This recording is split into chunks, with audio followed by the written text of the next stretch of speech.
Hey guys, this is Neil Gewirtz with BluefirePoker.com, and I'm here making a live recording of myself playing 3 tables of 50 no limit over on PokerStars.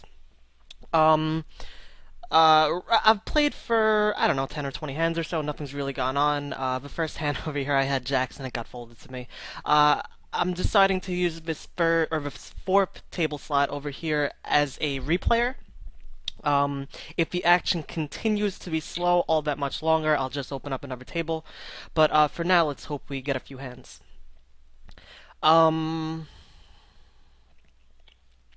if it's folded to me, I'll open this ace-8 offsuit in the cutoff. This is a bit light as a standard in my opinion, but everyone behind me has a half stack, so, like I said, I've only been here 10 or 15 hands, but possibly weaker opponents, so I'll open up a hand that's just a bit loose. Actually, I'll go ahead and get my HUD up. I'm not sure I got that started.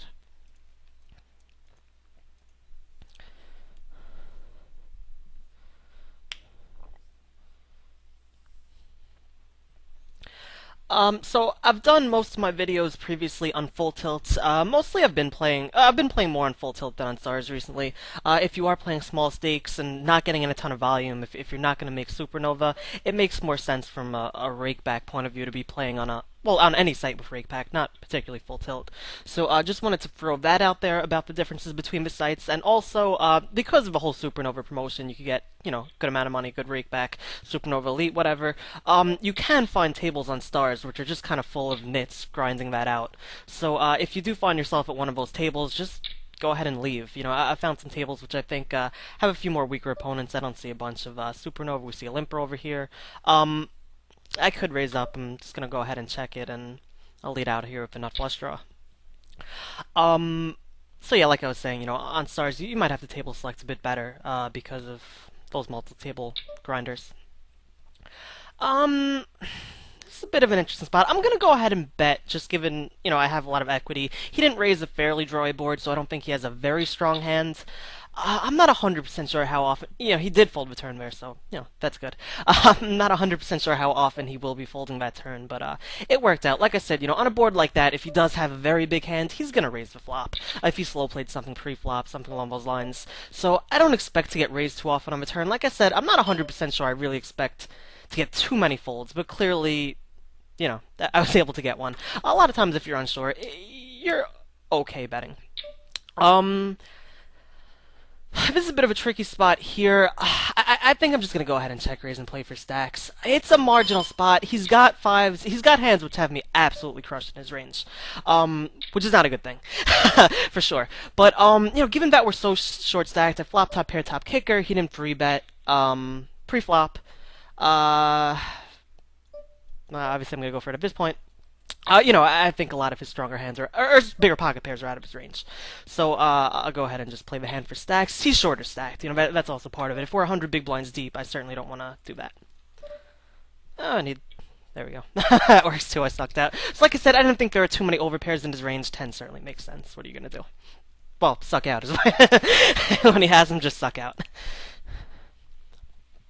So yeah, it's certainly a thin spot here. We'll actually, while nothing's going on, we'll open it up. Like I said, if it wasn't, his pre-flop stats were all, right now I think there's the same opponent. He's playing 30-0, so I suspect he might have, some hands in his range which maybe tighter opponents wouldn't. Something like a 7-8 or a 5-6, which I'm in good enough shape against. Possibly a smaller 9 again. If he has 7-8, he has 9-10 in his range. Basically, just generally. There's enough money in the pot. First off, he might just be bet folding. He might just be taking a stab at the pot with king queen or something. He might just be bet folding. There's a bit of money in the pot there when I win it. And when I'm not, like I said, occasionally he'll have fives or sevens. They're in his range, which live play is a bit difficult. But it's not his entire range or anything along those lines. So I just had to go with it. Here with the queen jack suited, everyone's short stacked. I definitely think the call pre-flop is fine. This is, if everyone's 100 big blinds deep, this is certainly a call. Again, given that everyone's pretty short, I'll go ahead and fold to the re-raise.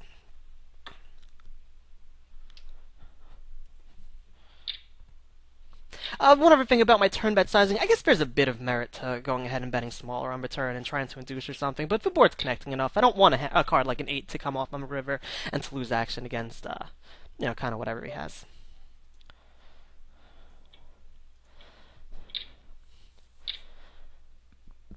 When I see a player open limp, I'm sure I've mentioned this before. Excuse me. Just go ahead and tag him as red. That's kind of new on stars. Always been able to do that on full tilt. I'm not sure what that's about either. His 6x open, but that's almost worthy of giving him a red. But I'll leave him alone for now. He's playing 18-14. Maybe it's a misclick. Who knows?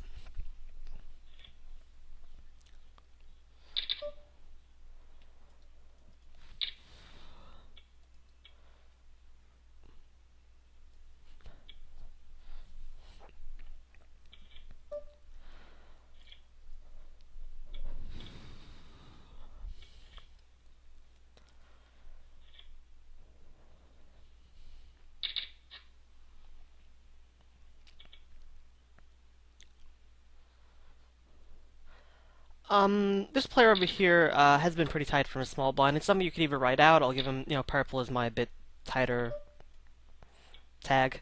That's fine as well. It's something you want to pay attention to, particularly if you are going to be playing a lot in the games. A seat to his left is okay. I'd rather have a bad player, a fish or whatever. But a tight player over here, say there was someone who I knew was a fish, 2 seats to the right of me. Obviously, would be a pretty decent seat since I know he's not going to, or has already shown a tendency not to give me too much trouble. Stealing my blind, just giving it away is a good thing. Not like it's all that difficult to defend in position blind versus blind. It's certainly much easier to just have it folded to you.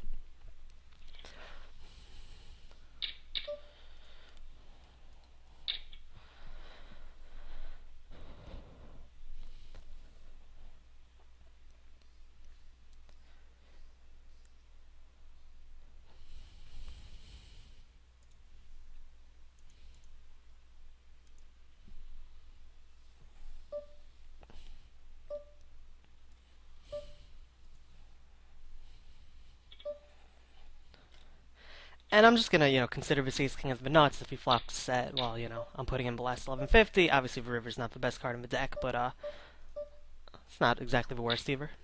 And obviously, it's not the best card in the deck because king 10, king jack, king queen, right along those lines. I'd expect him to have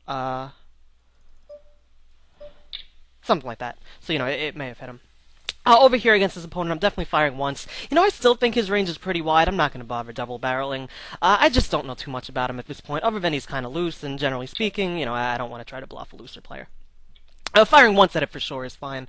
I don't know he's so loose he's going to call a raise with, or I'm sorry, call a bet on that flop with, I'm not really folding out worse hands. It's going to be something like 9-10 offsuit, but generally speaking, it's a bit of a better play than to check fold or check call, even against the hands, which I'm, slightly ahead of. Here again, well, actually, that's pretty normal race sizing. But, I'm just happy pre-betting and stacking off if, it happens. This king 10 here, I could raise it for value. It's obviously thin out of position. Not too thin when you flop top 2 pair. It is what it is. It's certainly a spot where a raise is reasonable. I was kind of, at a few tables talking, not able to think it quite clearly through. I mean, typically thinking king-queen is very much raised for me. King-jack, I guess, is somewhat close, and I guess I usually don't raise king-queen there. Of ace-queen, I think I'm playing for stacks at this point. He's well, at this point for sure. He's played, pretty tight. It's not like I expect him to get it in particularly wider than ace-queen, but, again, given stack sizes, by the time the 3-bet and 4-bet gets in there, I think he'll be getting odds to call. For sure, if his range is any wider than just ace, king, and queens plus. If it is that tight, well, that's when it gets a bit close. Here I'll make a, well, that's not a particularly tight fold. Jack 10 off on the gun.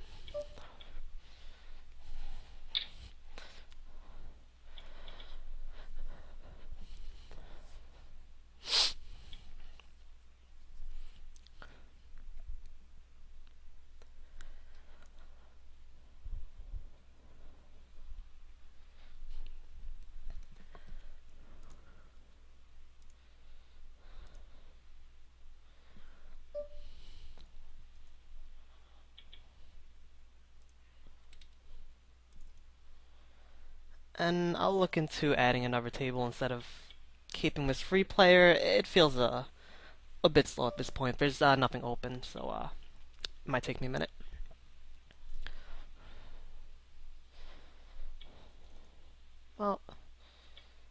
think he open limped and didn't just post. Either way, it's not a great sign, so I'll go ahead and throw a red on him.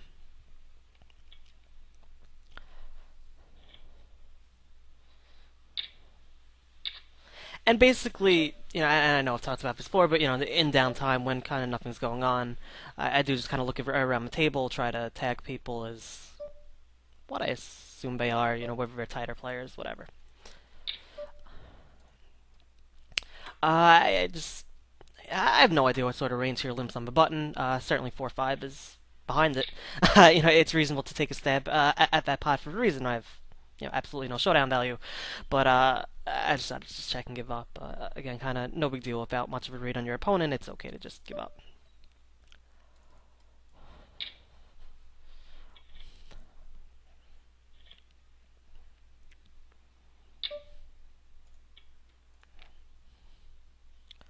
And he seems to be playing a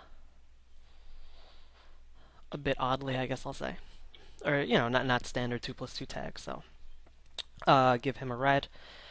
He does seem to be pretty standard 2+2 tag. And again, you could always change it. But like I said, during some downtime, want to be doing something, look around the table, try to pick up some reads, whatever you could get.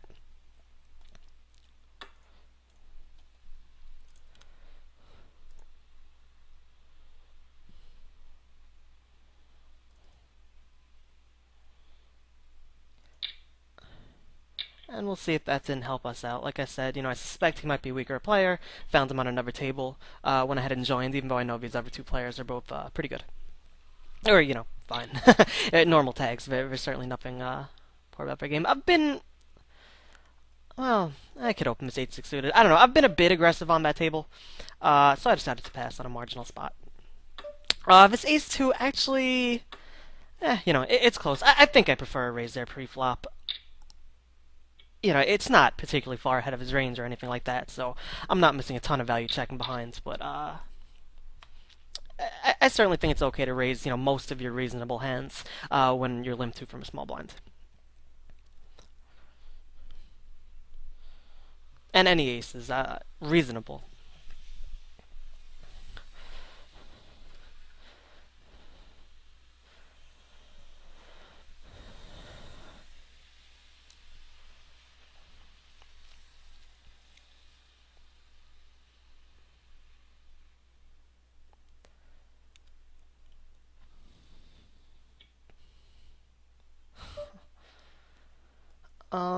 This King 9 offsuit, I'll complete. I mean, this is certainly a hand I could fold, but one reason why I think completing is okay here is the big blind's been very tight, so I don't expect to get raised. If I think I'm going to be getting raised with any sort of a frequency here, I'll just pass on it, or possibly isolate. It's...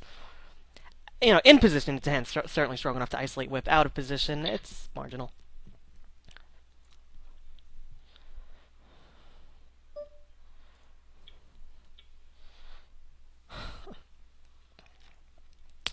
And as you see, the same player does continue to make a few, weirder moves. I can't tell exactly why. And I guess I'll point out, it is important that you do actually try to make reads on your opponents as opposed to just looking at the HUD, because certainly there's nothing abnormal about his HUD stats, or at least there wasn't a minute ago, and even now, 22-13 over such a small sample isn't crazy or anything.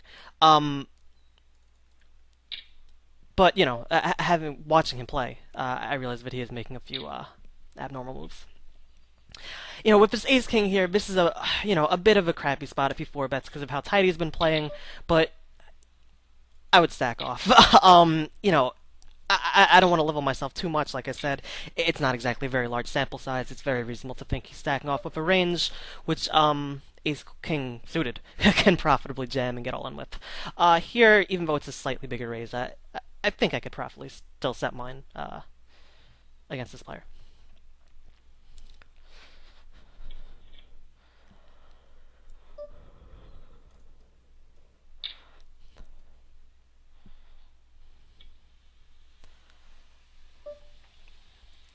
And again, I really don't know what a check means from him. I'm not going to take a stab at the pot. I find players like that, they often check raise. At this point, it looks like he's giving up. A bet might be a slightly better play. Basically to prevent a card like that from well, not just to prevent a card like that coming off, but yeah, to clean up my hand, to take off whatever equity he might have, whether it's ace 10 or he might have a slightly better hand, which certainly can fold. Uh, there's some value in betting return. When an opponent checks twice, he is pretty likely giving up, but like I said, since he plays a bit more sporadically, I kind of wasn't confident in that. Over here on table 1, I accidentally 3x the button. I do always min raise if I'm paying attention. But, you know, there's just a bit of a lapse right there. I will take one stab against this opponent. You know, a board which is hard enough to connect with. Huh. You know, this player's been playing so tight, I'm going to go ahead and fold. Even this hand in position, I say it's a bit tight, but it's not like a hand which plays super well post-flop. I could certainly pre-bet as a bluff. Generally speaking, when a hand is at the top of your folding range, it's a very good candidate to pre-bet as a bluff. But here we have an opponent who's played very tight, opening from early position. King Queen turns into a marginal hand. And you know, when you have a marginal hand, it certainly can't be too bad to fold it.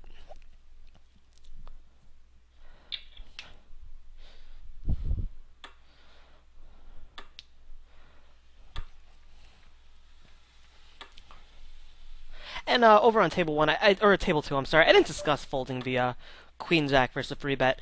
It's the type of hand you want to defend with if you know your opponent is free betting light, but I had no reason to suspect that, so I went ahead and folded.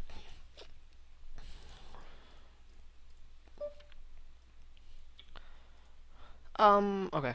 I was actually about to auto-fold this King 2 offsuit, but like I said, this opponent with the big blind is playing very tight. I'll be raising most hands from a small blind against him, if folded to. So, good thing I didn't get my auto folds, but it got limped behind, so what are you going to do?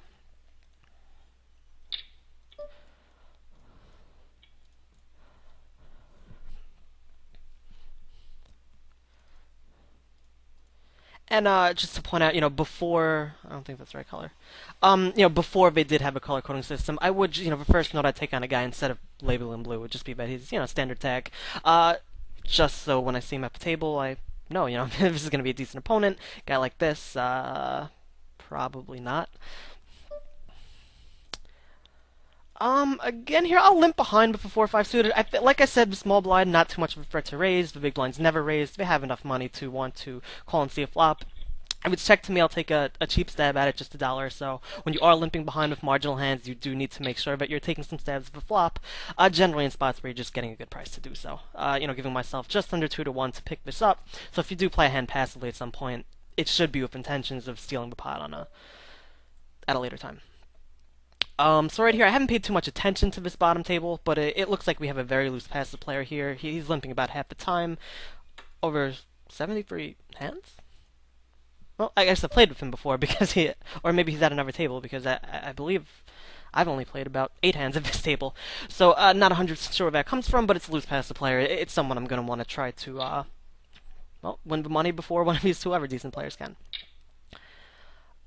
Here's another spot where I certainly can free bet this guy light. You know, obviously, it's not a good assumption to think that he's actually so tight. You know, I think he was playing 4-4 before when I passed him a king-queen offsuit. So there is certainly, I will come to that. There is something to be said to assume that he is much more likely something like a 17-15.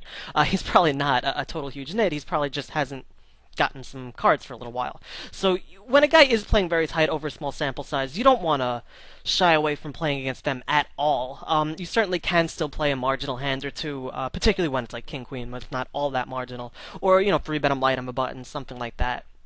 You know, the better assumption, like I said, isn't going to be that he's actually playing that tight as a strategy. You see, it's already, you know, more than doubled to 10-10. He's probably going to have a 15, 16, well, probably, you know, close to 20% VPIP when all's said and done after a few thousand hands.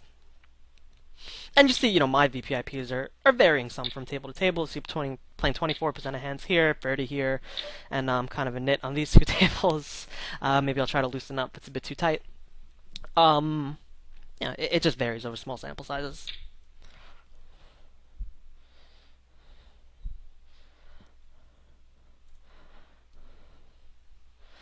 And I didn't see how that went. I'm just going to quickly replay it for reads. And yeah, his shorter stack just flatted with ace king offsuit out of position, it looks like. So, and then bet called the flop, is that right?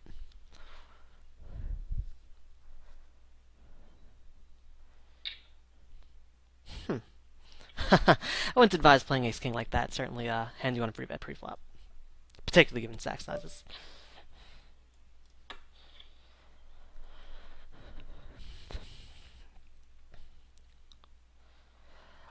If ACA leads out here, I'll probably just fold my hands. All these players have played straightforward. 8-2 over here. It doesn't have great equity against any hand on this flop.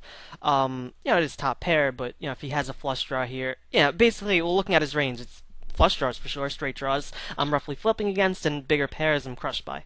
So there's no reason to continue. Betting out is likely slightly better than checking and evaluating or whatever. I do want to fold out. Again, just random overcard type hands. Certainly can get called by worse. Like I said, these players play fairly passively. Queen 6 off is close. He is playing really tight. I typically don't open as loose as Queen 6 offsuit, a hand which just has, no real playability post flop. But the big blind is certainly very tight, so just something to pay attention to. You certainly want to adjust your game when an opponent's playing very tight. Loosen up a bit, silver blind.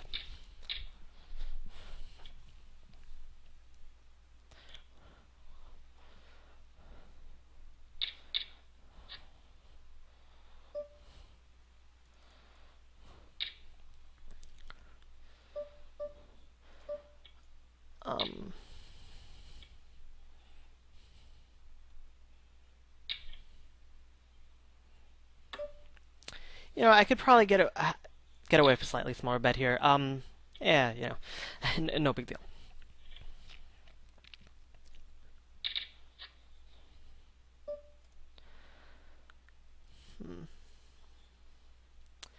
Again, given stack sizes, I'm just gonna raise and stack off here. There's so many draws out there. I don't want to give a free card. I think he get it in with a hand slightly worse than mine, like a Jack 10 or something. Certainly, a pair and a flush draw is just flipping, but I think I can have him crushed here, so I'm gonna raise and call it off. And he has second pair. So, yeah, this is why you want to be isolating these players, a bit wider, because they could get the money in with really bad hands.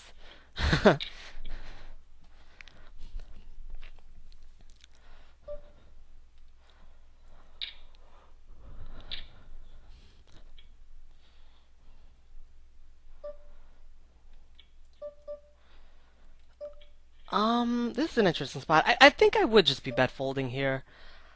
His range, it's... Seven's not a good card. Well, I'm gonna go ahead and fire the second barrel. Like I said, seven's not a great card. His range is... he might have just floated me with overcards. I think he has a lot of middle-ish pocket pairs, so, it's tough to say right on the spot. Figure out the math behind... how many threes, fours, and fives are in his range versus... I guess it is just nines and tens, maybe. Everything else is very likely to free bet. So actually, I am in pretty good shape against his range. Like I said, 7 not a great card, because it's right around what I expect him to have, threes through sevens. There's some merit in checking behind there. It's going to be tough to get... or checking the turn there, because like I said, it's going to be tough to get 3 streets of value out of the range I put him on. But... given how fast he folded the turn, I think it's pretty reasonable that he did just float that flop there with overcards. So, if there are floats in his range, I'd rather fold them out than kind of play a check guessing game and as well as give him a free 6 outs. And I would have been comfortable enough bet folding return, even though he's not representing a ton of hands. If he does raise that turn there, I can't find the hand. Yeah, there it is. I don't expect him to call this flop and jam a turn with 5s or something. Like I said, 7s are in his range, or maybe slow played something pre-flop. Given how tight he was, I was, like I said, comfortable enough bet folding. And we'll go ahead and label him as a bit tight.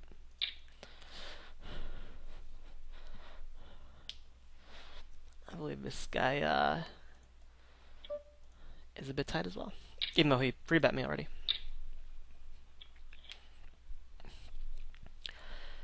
So Queen 7, my basic plan right here is just to fire 2 streets, and well, I still not a great turn card. I am still gonna bet the turn. There are still, worse hands which can call for sure. Worse 7s. A few draws are still out there, so it's a spot where I do want to keep putting the pressure on, and it allows me to just check behind and check behind the river. if my opponent called twice, that is. And again, he has fives in his range for sure. If he check raises there, it's a pretty clear bet fold. No reason to think he's making a play.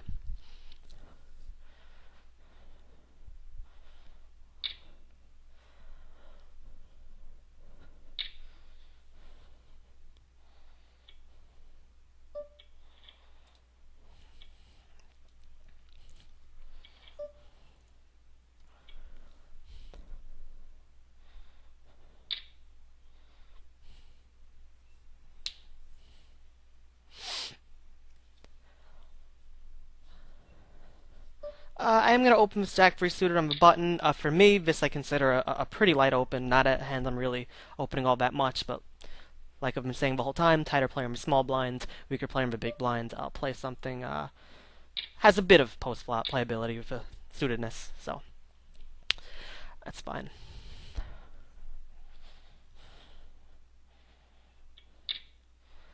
Well, I was going to say similar enough things here with the 7-5 suited I would have opened if folded to. Here, I guess I could call. It would be, okay. But generally speaking, I don't really like calling raises with the middle connectors. I tend to be in free bet or fold mode. Here, obviously, this was free bet, I'll fold. Well, here I've taken, I may have mentioned in other videos, once I take about 12 seconds or so, I'm usually not going to look to bluff. I just find, obviously it's online poker. There could be any number of reasons why it took so long to bet or not bet. Not 100% sure opponents are really picking up on that or not, but it was multi-way. I thought there was actually even another player in the pot. I thought this might have been four ways. But, I knew it was a multi-way pot. I'd already taken some time. I have, no equity if called. So, decided to give up there. Certainly in a heads-up pot, I'm betting 100% of the time. Basically, your perfect c-bet board, king 7-3. It wasn't rainbow. But, what are you going to do?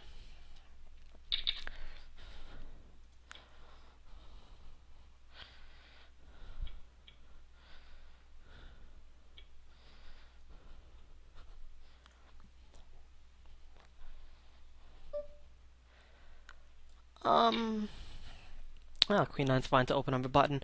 Just point out, the blinds are a bit better players than on the other tables here, so it's not a spot I want to be going nuts or anything. And here I'm just going to take one stab at it. We've seen him. It's just to fold out the pocket pairs. It's as simple as that. I'm going to fold out fours through jacks or so. I think nines. I think free betting is an option here for sure. I'm going to go ahead and just call. Again, we have a tighter player on the button. I mean, it's just over 25 hands. Again, I really have no... It's a bit more reasonable to say I have no information on the guy when he's tight, given how small a sample size is. Again, I don't expect him to really play 4-0, and he raised, so he's certainly not playing 4-0. Here I'm going to go ahead and call once. I think there's a lot of draws he could be betting on the turn here. I could still certainly have, a jack in my range, ace jack, jack king. I don't expect him to really bet twice as a bluff all that often. He could also be betting like an 8 or pocket 7s or something, his value-ish protection type situation. And I expect the button to be giving up almost always, and maybe I'll river a 9, that's good too. I think this is a spot I have to raise fold the river. I don't really see all that many other options. Here, when he checks me, I think he's trying to bluff catch. So I'm going to go ahead and bet big and represent a busted draw and hope he pays me off with jack 10 or something, ace jack. If you check raises, it's, I think I have to fold if you check raises. 6-7, Queen 10 are certainly in his range, and they're certainly in my range as well, to some extent. I don't really expect him to run a big bluff here, even though my hand is really good. I'm not quite sure it looks all that good against a check raise. And there's a very good chance, I sucked out pretty badly on him, actually. I see he has Queen Jack of Spades. That's a one-outer. Oops.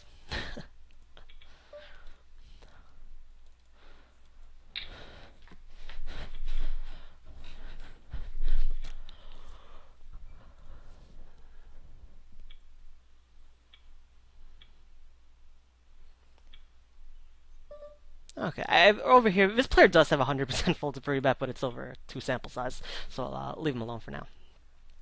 These kings I'm going to free bet and stack off. It's a tight under the gun raiser, but yeah, what can you do? It's kings. There's no real reason to do much else. I have a decent free bet percentage on this table. Well, I guess it's only once. I'm not playing all that active on that table. If I was playing more active, it's just very clear. Whew. I think I could bet fold this flop. bit of an interesting spot. You know, they both certainly. Well, this flop I can't bet fold. They both certainly have hands which have me beaten my range, which is a bit interesting. Well, maybe. Or actually, I'm coming. I'll review that at the end. Obviously, nothing happened, but well, I'm getting all in on both these hands, and maybe I'll call it a session soon and review. Here I'll go ahead and bet.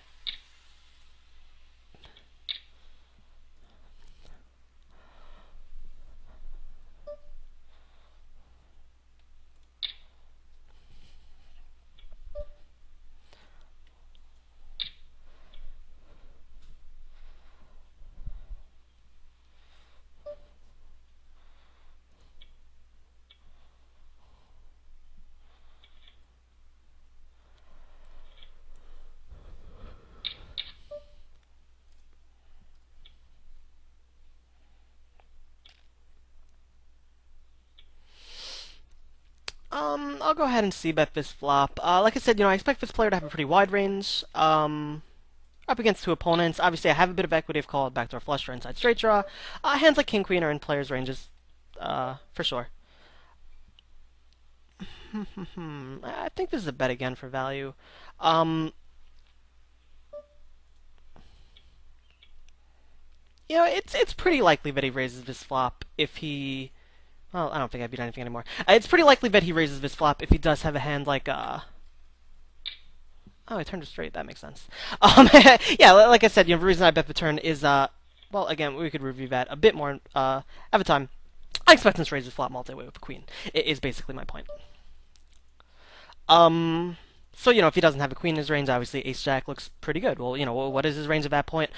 You know, slightly missed king-jack, to be perfectly honest. I didn't expect him to call an under-the-gun raise with king-jack offsuit. And obviously there's less combos if it's suited, I have a jack, things like that. And, you know, plenty of flush draws, maybe a 10, which is getting a bit stubborn. It is a bit more of what I had his range on. Over here, this is, you know, a bit of an unfortunate situation. Well, whatever. This is a tight player, I'm going to just go ahead and give him credit. So, like I said, in about a minute or two, I'll wrap up and, you know, maybe go a bit more in depth on those last two or three hands, which I kind of, you know, had to gloss over. Obviously, I'm still playing.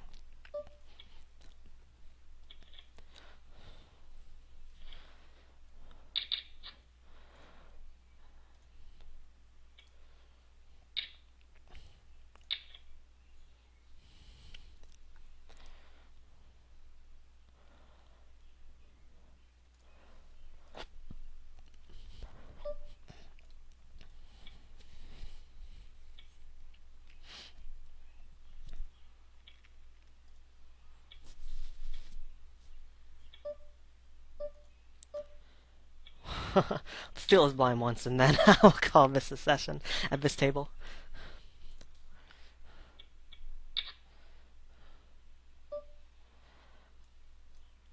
Alright, one more hand it is.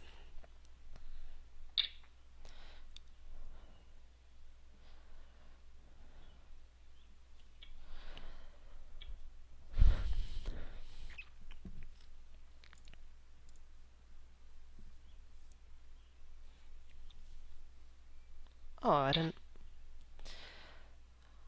Well, either way, I didn't click the button. But you know, once I get my last two hands, I'll go ahead and pause the video and do a poker tracker review. And actually, I'll just do it right now. Hopefully, nothing interesting comes up. These last two hands, if it does, I'll let you know. I'll review it. Okay, guys, I'm back, and I'm going to do a session review here of a session I just played in Poker Tracker. Basically, I recommend you guys doing this either after the session you play or any session you play, or maybe the next day before you start playing. Just go ahead and review a session, win, lose, or draw. Doesn't matter. Just, you know, generally speaking, the things you want to check out are the big pots are certainly going to be important. Obviously, the small situations are very important as well. You know, they add up, but it's just a bit harder to find here. So, you know, as far as figuring out the small situations, how to improve there, you might want to just save a small hand which you had trouble with. During most of my sessions, I save hands which I have trouble with. Very rarely will I not save a hand. Here I didn't, you know, I was recording or whatever. And save a hand to review, I'm talking about. The little checkbox on the screen, I'm sure you guys all know what I'm talking about.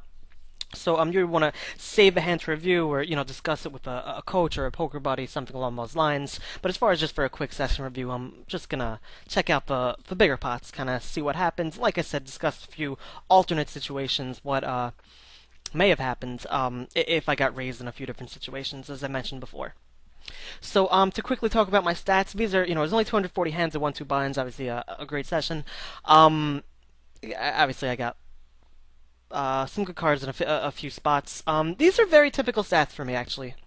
My aggression factor is huge. That's not too common, but I do usually play right around 1915, about a 6.5% free bet. I'm sure I've showed you guys these stats before. Pretty large attempt to steal is always good. I see bet almost every flop and turn. That's not as common, but the boards, I hit a lot of hands and the boards came out right for me. So that's what we have there. And like I always say, I like to check out my positions, make sure I'm playing more aggressively as they come towards the button. It looks like I only played hands on the button this session and stole a bunch from a small blind. Is what it is, 270 hands. So let's take a look by time, and just a few things I was talking about. First off is King Jack hand. Just wanted to replay it just to, again, reinforce how you're going to make money at the small stakes, what you should be doing, what a poker player's a grinder does to make money. For sure, there's a lot of merit in playing in games versus tough opponents, improving. I certainly recommend doing that some. But the vast majority of your sessions, you just want to be finding fish and trying to bust them. That's just how you're going to grind out a bigger bankroll to actually take shots at the next level and, playing games with more regs. Things like that. So here, this is a great example of it. I mentioned earlier in the video, this was a weaker opponent. It was someone who I had my eye on. I wanted to find a spot which was a bit out of the ordinary and try to bust him with the hands which maybe I wouldn't be as comfortable getting all in with against a better opponent who I wouldn't expect to stack off too light. And the hands happened to just play out perfectly. He limped with a very marginal hand. I was able to raise King Jack for value. Standard enough there. And just, flopping top pair on a draw enough board, like I said, I expect him to be able to, I raised this flop 2 and deuce, a re-raise, I expect him to be able to jam all in with worse hands. I certainly expected if he got all in, he would have hands with a bit better equity, something like an overcard and a flush draw. Here, as you see, I'm an 80-20 favorite. I expected it to be, I don't know, more like 60-40 or whatever versus range. Could certainly run a poker stove, I'm not going to bother, but I happen to get my money in real good, and this is where, half of my profit from this session came from this hand right here. So, just find the fish and look to get his stack, and that's really where a lot of your money can come from. Again, particularly at these small stakes where there are plenty of weaker opponents. $40 adds up, win a few 40-buck pots a day, and you're going to make a few $100 a day, and I'm sure for most of you guys playing the micro stakes, you're usually kind of like the college grinder, pro type people who are just looking for some extra beer money or whatever. Like I said, that'll certainly add up pretty quick. So just wanted to review that, quickly. It wasn't the most interesting spot. The ace-9, I got extremely lucky. But I was able to go over that. And, just to quickly, again, what I was saying on this flop here. Is it the hand?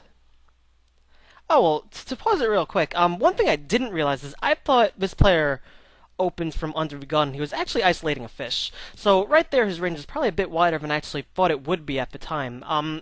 Starting with the open raise. Like I said, it doesn't make a big difference. King's 100 big blinds. I'm 3-bet stacking off. It's very reasonable to think even a tighter player can get all in with queens or ace-king. So kings are in good shape. So for sure, I wanted to 3-bet here, and obviously, there's the limper. I don't want to get in cheap, and this player who called the original raise. Then the flop came down, and like I mentioned, it's not a particularly great flop for my hand. Now, obviously, if there's an ace in the flop, it's much more likely that I'm beat. Just because, well, to give the range of what sorts of hands I think players are calling are re-raise with, something along the lines of 9s through jacks, an ace-queen, maybe a king-queen, but I have 2 kings. So, that's a lot less likely. So I certainly think my opponents have plenty of pairs of 9s, plenty of pairs of jacks in their range.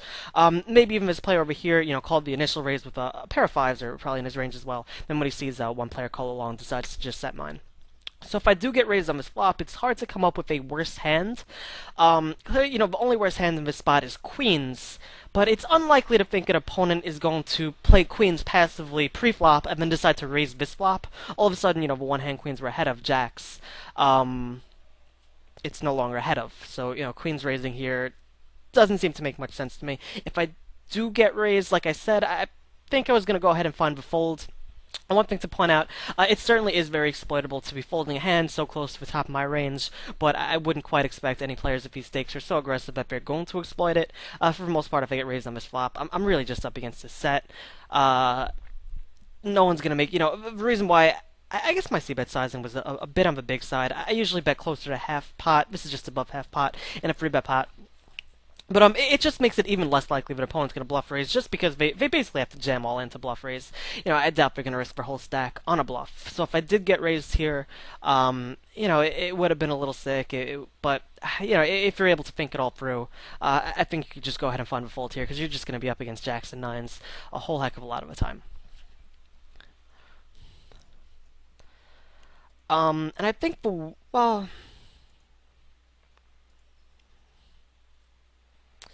I guess I went over this 8-9 hands enough. I guess the other hand or two I wanted to discuss just a bit was the King 10 hand, but obviously I flopped it straight. I guess there isn't too much to talk about. I wasn't thinking too much at the time. I was at another table. My bet sizing on the turn is probably too big. Even though a 9 came off, obviously it's not an ideal card for my hand, because if a player has a pair of, outs or whatever. But, I still have this board absolutely crushed, and I think I'm better off just betting something, which makes him think maybe he has fold equity by jamming all in on the turn. Certainly if he has a 9 here, he's not going anywhere. But one thing is, I do want him to call the turn with a 10. He's drawn to a split if a king comes off, or he's going to lose if an 8 comes off.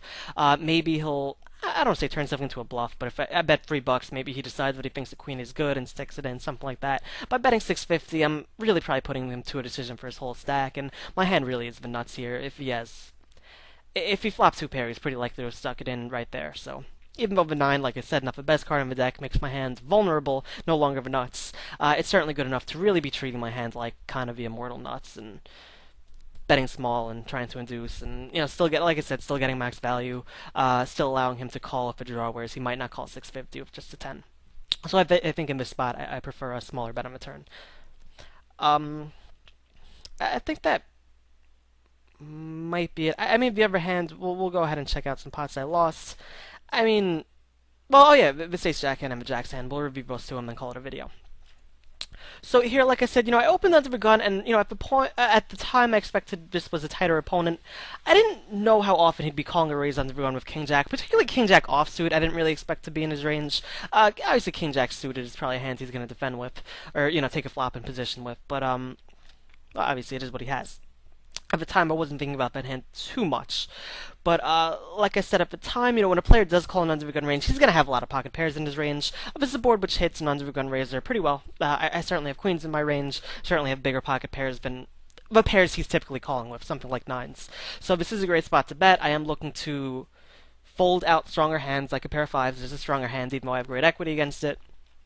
And like I said, he has hands, I assumed King Queen was his range, maybe something like Queen Jack suited. So, I'm going to get raised here just a bit. So, certainly Ace Queen would be in his range as well, pocket 10s.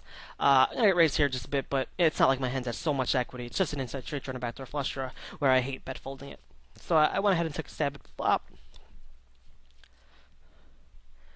Got called, and, it was a bit of an interesting spot of the turn, on the turn. I was a bit confused. Like I said, given that the board is pretty connecting, certainly if I have Ace King, I have an inside straight draw. Ace Jack has an inside straight draw. Heart draws certainly exists as well. So if he had a queen, I expected him to raise. Well, if he's going to raise the flop with a queen, I probably have the best hand on the turn. The only hand which moves ahead of me is King Jack. So I decided to bet again on the turn for value, even though I have the Ace of Hearts for our smaller heart draws or whatever, which can maybe call again. Like I said, also a 10, maybe 2 9s just get stubborn pre-flop, maybe a pair of jacks, which I moved ahead of on the turn. So I decided to value bet the turn.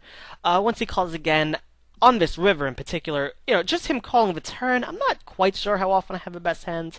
Now maybe he's getting a bit... I was going to say maybe he's getting a bit cautious with the queen on the turn, but like the queen, jack, king, queen.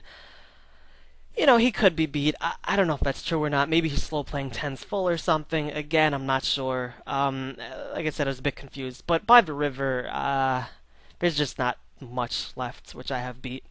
Because the heart gets there. I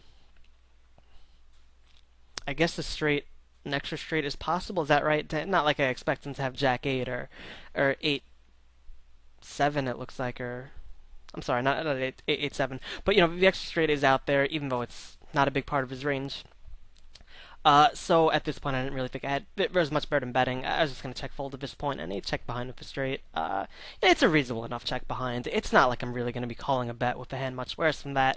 Even though it's a straight, he has a pretty strong hand. It's like I said, if I'm not calling with much worse, it's reasonable to check behind, ignoring things such as balance and it being the top of his range. We're just kind of feeling each other out here. I hadn't played too much with his opponent, so is what it is. Obviously, it's a bit tight, but no big deal. Okay. Or was there one more hand? Oh well. I mean, I'll just. He has 20 big blinds, so I'm gonna get all in with jacks. That's more or less all that needs to be said there. I think very standard to have this in a stack off range. I think he could get all in with worse hands, nines or tens or something, probably even eights or sevens, and certainly I'm flipping here a bunch. Pot odds more than make up for that. Unfortunately, I ran into kings. So that's it for this video. If you have any questions or comments, feel free to leave them in the forum, and I'll get back to you. This is Gewirtz with BluefirePoker.com.